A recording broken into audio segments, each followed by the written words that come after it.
राजा सुदास, त्रित्सु, भरत, कुल के वीर योद्धा अपने शिविर में खड़े दूर गगन में चमकते तारे देख रहे थे। उनके सामने 10 राजाओं की संयुक्त सेना खड़ी थी, एक महासंघ जिसने सुदास को मिटाने की शपथ ली थी। लेकिन सुदास भयभीत नहीं थे।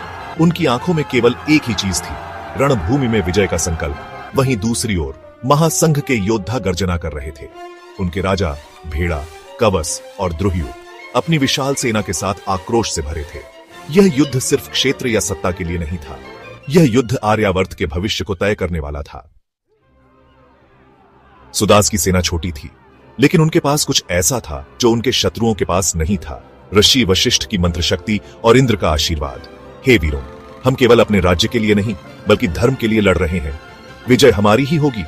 जैसे ही भोर की पहली किरणें धरती को छूने लगी, महासंघ की सेना ने आक्रमण कर दिया।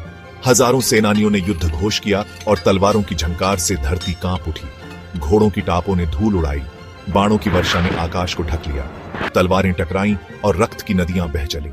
सुदास स्वयं रणभूमि में कूद पड़े, अपनी तलवार से शत्रु सैनिकों को गिराते हुए।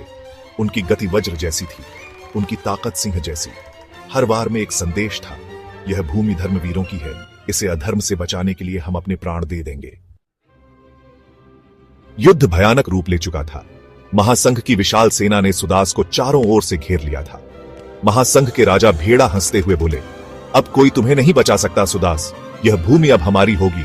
लेकिन तभी आकाश गरजा, इंद्र ने गगन से बिजली गिरा दी, रवि नदी ने अपने जल को विकराल बना लिया, ऋषि वशिष्ठ ने अपनी मंत्र शक्ति से इंद्र को आह्वान किया था।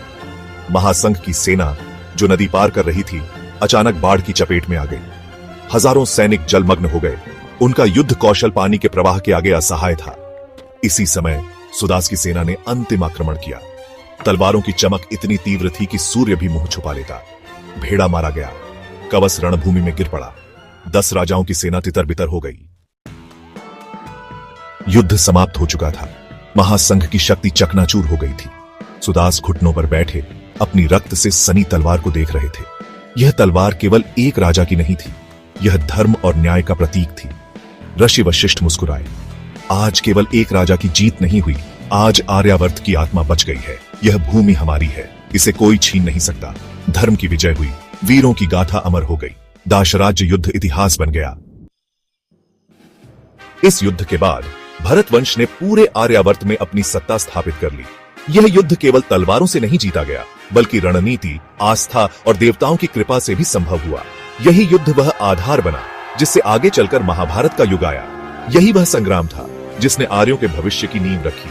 यही वह कहानी है जो आज भी हमारे रक्त